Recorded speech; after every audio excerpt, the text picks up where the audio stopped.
तो चलिए दोस्तों कंटिन्यू करते हैं ब्रह्मास्त्र सीरीज में हमारे टेंसेस के पार्ट 3 को। 2 पार्ट्स हम कर चुके हैं। अगर आपने वीडियोस नहीं देखी हैं तो पहले देख लीजिए, आपको वहां से भी काफ़ी टेंसेस क्लैरिटी मिलेगी कॉन्सेप्ट्स की।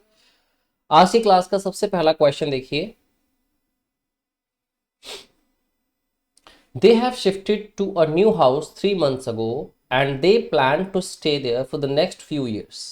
अब इस सेंटेंस में कहना ये चाह रहा है कि वो एक नए घर में शिफ्ट हुए हैं क्यों मैं कह रहा हूं, क्योंकि यहां पे हैव शिफ्टेड प्रेजेंट का परफेक्ट टेंस यूज किया गया है।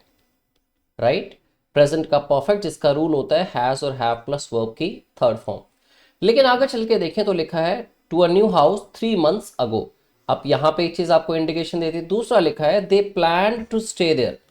अब देखिए दे प्लान्ड है तो ये पास्ट का इंडेफिनिट टेंस है जिसमें वर्ब की सेकंड फॉर्म लगी है। ठीक है, तो देखना है कि गलती इस वाले में है सी पार्ट के अंदर या गलती ए पार्ट के अंदर हैव शिफ्टेड में है।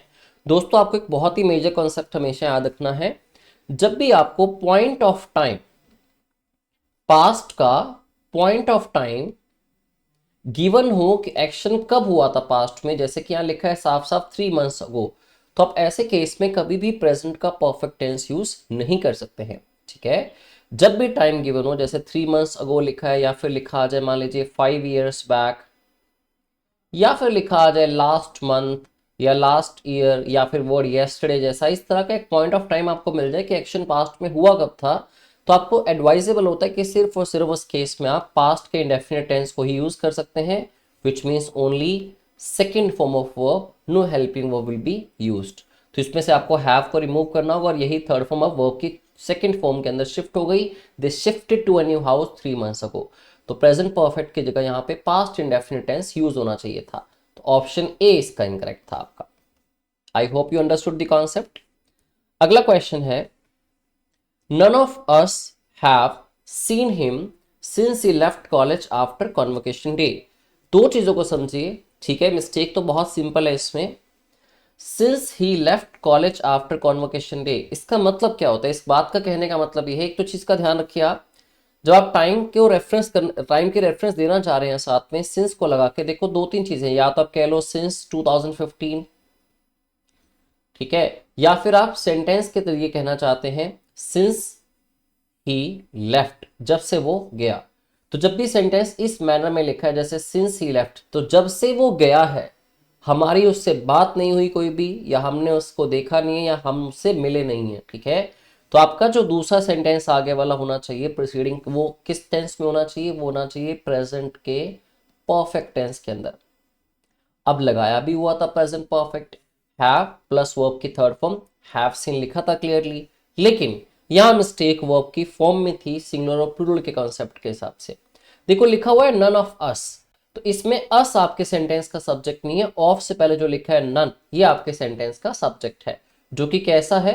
एक सिंगुलर सब्जेक्ट है। तो नन ऑफ अस, तो नन के हिसाब से आपकी जो वर्ब ये होनी चाहिए वो सिंगुलर होनी चाहिए। None of us has seen him. दोस्तों टेंस ठीक था प्रेजेंट का परफेक्ट, लेकिन वर्ब सिंगुलर चाहिए थे, क्योंकि नन आपके सेंटेंस का सब्जेक्ट है जो कि सिंगुलर है यहाँ पे। ठीक है, तो हैज के अकॉर्डिंगली आपका आंसर आ गया has seen him, option B. इस चीज का ध्यान रखिए, मान लीजिए ऐसे सेंटेंस में टेंस की मिस्टेक आए तो वो कैसे हो सकती है? लिखा हो सकता था none of us saw him, none of us saw him, यहाँ पे वर्ब की second form past indefinite tense को लिखा जा सकता था सिंस ही लेफ्ट कॉलेज। देखो अगर मैं यहाँ सिंस की जगह पे व्हेन लिखता हूँ फिर तो ये सेंटेंस बिल्कुल करेक्ट है कि हम में से किसी ने उसको नहीं देखा जब वो कॉलेज छोड़ के गया। ठीक है, लेकिन जैसे आप व्हेन से सिंस में शिफ्ट करते हैं तो सेंटेंस का मीनिंग बन जाता है जब से वो कॉलेज छोड़ के गया है तब से हमने उसको देखा नहीं है। फिर आपको प्रेजेंट परफेक्ट टेंस की जरूरत पड़ेगी, सिंस के आने पे फिर आपको लगाना होगा हैज सीन। ठीक है, तो चलिए आगे बढ़ते हैं। Question number 3, even the last train, जो आखिरी गाड़ी थी वो भी left before we could reach at the railway station. तो ये कह रहा है इससे पहले कि हम रेलवे स्टेशन पहुंच पाते आखिरी गाड़ी भी निकल चुकी थी। दोस्तों जब भी आपके सेंटेंस में इस तरह के एक्सप्रेशंस आपको मिलते हैं कि जहां पे पास्ट के भी पास्ट एक्शन की बात हुई हो, जब पास्ट ऑफ पास्ट एक्शन की बात, देखो पास्ट एक्शन की बात तो किससे होती है? पास्ट एक्शन की बात तो सिंपल पास्ट के इंडेफिनिट से होती है, मतलब वर्ब की सेकेंड फॉर्म से। लेकिन जब पास्ट का भी पास्ट एक्शन मेंशन होता है, इस चीज के होने से पहले कुछ और हो चुका था, something had happened before something else happened, ठीक है। तो उस केस में आपको टेंस लगाना होता है पास्ट का perfect, which means had plus third form of verb, past of past action के लिए, ठीक है। तो even the last train had left before we reached, या had left before we could reach. तो लेफ्ट की जगह पे हैड लेफ्ट आना चाहिए था, पास्ट परफेक्ट, ऑप्शन बी आपका करेक्ट आंसर होगा। ओके, नेक्स्ट क्वेश्चन देखिए, उसी कंसेप्ट पे बेस्ड है जो कंसेप्ट हमने अभी डिस्कस किया, ठीक है। The patient had kicked the bucket, kicked the bucket का मतलब क्या होता है, the patient had passed away, या फिर the patient had died. The patient had died before the doctors had reached the hospital and started operating on him. अब दोस्तों देखो, अगर दो या तीन वर्ब्स यूज की गई हैं और दो या तीन एक्शंस की बात हुई है, तो जो एक सबसे पहले वाला फर्स्ट एक्शन होगा, मतलब पास्ट ऑफ पास्ट एक्शन होगा, वहां पे हमने बात करी कि हैड प्लस वर्ब की थर्ड फॉर्म आनी चाहिए। लेकिन जो एक्शंस उसके बाद हुए उसमें तो पास्ट इंडेफिनिट आना चाहिए, राइट। अब इन्होंने क्या किया, यहां पे भी हैड प्लस V3 लगा दिया और यहां पे भी हैड प्लस वर्ब की थर्ड फॉर्म का यूज कर लिया, लेकिन आगे चल के स्टार्टेड वर्ब की सेकेंड फॉर्म ठीक लगाई, राइट। तो यहां देखिए हमें डिसाइड ये करना था कि हैड प्लस V3 यहां पे आएगा या हैड प्लस V3 यहां पे आएगा, ठीक है। तो आप जरा सेंटेंस को समझिए, पास्ट का भी पास्ट एक्शन है कौन सा, देखो यहां बिफोर लिखा है, विच मीन्स इससे पहले कि डॉक्टर्स पहुंचते हॉस्पिटल में और उसका ऑपरेशन करते, वो उससे पहले ही मर चुका था, ठीक है। तो सबसे पहले तो ये चीज हुई ना, मतलब ये पास्ट ऑफ पास्ट हुआ, तो यहाँ पे हैड प्लस वर्ब की थर्ड फॉर्म बिल्कुल करेक्ट है, राइट। लेकिन जो चीजें बाद में हुई, जैसे कि डॉक्टर्स का पहुंचना, तो यहां पे हैड की जरूरत नहीं है, द डॉक्टर्स रीच्ड वर्ब की second form and started operating on him verb की सेकेंड फॉर्म। तो पास्ट ऑफ पास्ट के लिए आपको पास्ट परफेक्ट लगाना है, बट पास्ट एक्शंस या उसके बाद के जो एक्शंस हुए वहां पास्ट परफेक्ट नहीं लगाना था आपको, तो मिस्टेक आएगी आपकी पार्ट डी के अंदर, हैड रिमूव होगा। जैसे एक और एग्जांपल मैं दूं, the sun had risen before I woke up, इस सेंटेंस से आपको क्लैरिटी मिलेगी, इससे पहले कि मैं उठा सूर्य उदय हो चुका था, before I woke up the sun had risen. तो इससे पहले कि मैंने ये काम किया, ये काम पहले हो चुका था, दैट मीन्स ये काम पास्ट के भी पास्ट में हो गया था, तो this is past of past and this is past action. तो यहां वर्ब की सेकेंड फॉर्म लगी और यहां पे हैड प्लस वर्ब की third form. Okay, next question number 5 है जी, The cook did not prepare food for us yet, so we should order it from outside. तो कुक ने अभी तक हमारे लिए खाना नहीं पकाया, इसलिए हमें इसको बाहर से ऑर्डर करना चाहिए। देखो पहली बात तो जब ये कह रहा है we should order it from outside, इससे भी क्लियर होता है कि बात प्रेजेंट के अंदर कर रहा है, सजेस्टिव फॉर्म के अंदर, कि हमें बाहर से ऑर्डर कर लेना चाहिए, ठीक है। दैट मीन्स खाना अभी नहीं बना है, बात प्रेजेंट की हो रही है।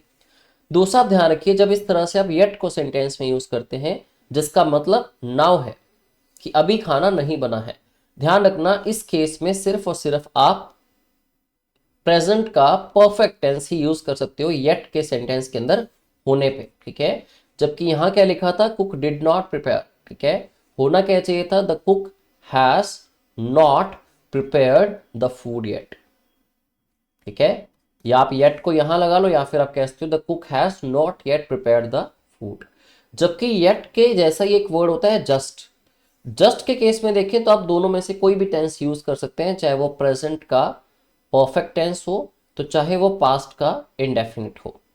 जैसे या मैं कह दूं आई जस्ट हैड टी, तो आई जस्ट हैड में एक ही वर्ब मैंने लगाई, हैव की सेकेंड फॉर्म हैड, तो ये हो गया पास्ट इंडेफिनिट।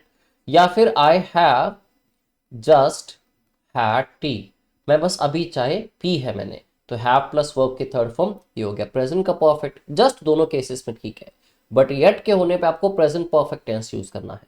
ओके, नेक्स्ट है जी, I have been knowing her for the last few years, therefore I know what she exactly wants from us in this situation. तो क्योंकि मैं उसको बहुत साल से जानता हूं इसलिए मुझे पता है कि वो क्या चाहती है हम लोगों से इस सिचुएशन में। दोस्तों यहां पे कॉन्सेप्ट आता है नॉन प्रोग्रेसिव या फिर स्टैटिक वर्ब्स का।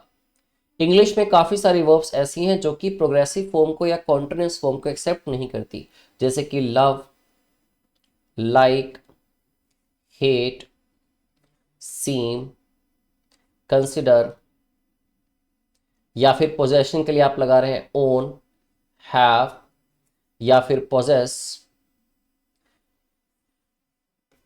या फिर आप वर्ब यूज करते हैं हियर या सी। तो ऐसे ही काफी वर्ब्स हैं जिनको स्टैटिक वर्ब्स में कंसीडर करते हैं और उनको आईएनजी में कन्वर्ट नहीं कर सकते आप। नो भी उसी में से है, कंसीडर भी उन्हीं में से है, ठीक है। तो इन वर्ब्स को आप आईएनजी फॉर्म में कन्वर्ट कर ही नहीं सकते। तो फिर आप ऐसा कहेंगे जी, फिर ऐसा कर रहे हैं अगर हम कि हैव बीन नोइंग, क्योंकि यहां तो लिखा था for the last few years, और अगर टाइम मेंशन हो तो हम तो परफेक्ट या परफेक्ट कॉन्टिन्यूस यूज करते हैं। बिल्कुल वही, मैं भी वही कह रहा हूं कि परफेक्ट या परफेक्ट कॉन्टिन्यूस। तो परफेक्ट कॉन्टिन्यूस क्यों नहीं आ सकता? क्योंकि नो का नोइंग बनाया नहीं जा सकता।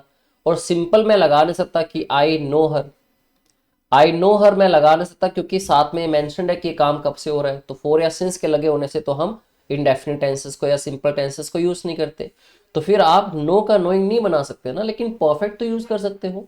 तो आप कह देंगे I have known her for the last few years, मैं पिछले कुछ सालों से उसको जानता हूं, ठीक है। जैसे अगर लिखा आ जाए I consider him the best player. अब ये सेंटेंस ठीक है, I consider him the best player, कि मैं उसको सबसे अच्छा प्लेयर मानता हूं, ठीक है।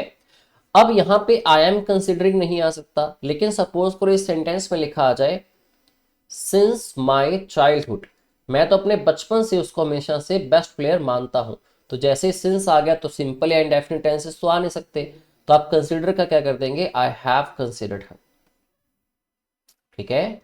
तो आप परफेक्ट में तो जा सकते हो ना जब सिंस या फोर मेंशन्ड होते हैं। तो वही चीज आपको यहां करनी थी, आई हैव नोन आ जाएगा आई नो की जगह पे, आई एम नोइंग की जगह पे, या आई हैव बीन नोइंग की जगह पे, ठीक है। इन स्टैटिक वर्ब्स को ध्यान रखिएगा।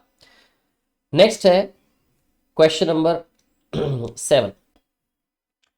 By the time we will return home and park the car, the train will have stopped. Sorry, the rain will have stopped. इससे पहले कि हम लोग घर वापस पहुंचते हैं और अपनी गाड़ी को पार्क करते हैं, उनको ऐसा लग रहा है कि बारिश रुक गई होगी तब तक, ठीक है। अब मैंने दोस्तों हिंदी में जो सेंटेंस बोला वहां से भी ऑब्जर्व करना, क्योंकि हिंदी एक्जैक्टली यही ठीक है और इंग्लिश को करेक्ट करने की यहाँ पे जरूरत है। जब तक हम घर पहुंचते हैं वापस, ठीक है, पहुंचते हैं ना कि पहुंचेंगे। अब एक दो चीजों से इस चीज को आप ध्यान रख सकते हो।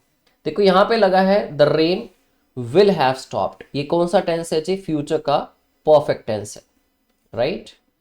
आपको हमेशा ध्यान रखना है फ्यूचर के परफेक्ट के साथ जो कॉम्बिनेशन में दूसरा सेंटेंस आप लिखें, वहां पे आपको फ्यूचर का इंडेफिनिट टेंस यूज नहीं करना है। वहां पे आपको इसके कॉम्बिनेशन में टेंस यूज करना होता है प्रेजेंट का इंडेफिनिट। चाहे तो ऐसे याद रख लो, अगर मैं इस कॉन्सेप्ट पे चलूं तब भी मिस्टेक निकल आएगी कि विल हैव स्टॉप्ड इसमें लिखा है, दैट मीन्स यहाँ पे प्रेजेंट का इंडेफिनिट आना चाहिए, ठीक है। तो यहाँ पे हो जाएगा by the time we return home and park the car, ठीक है। या तो ऐसे याद रख लो, ठीक है, गलती तो विल में है। या फिर ऐसे याद रख लो, जो सबऑर्डिनेट क्लोजेस होते हैं, सबऑर्डिनेट क्लोजेस जो कि जिनको हम लोग सबऑर्डिनेट क्लोज, इसका प्रिंसिपल क्लोज होता है कि या फिर जिसको हम डिपेंडेंट क्लोज कहते हैं, ठीक है। तो by the time we will return ये एक डिपेंडेंट क्लोज है, ठीक है।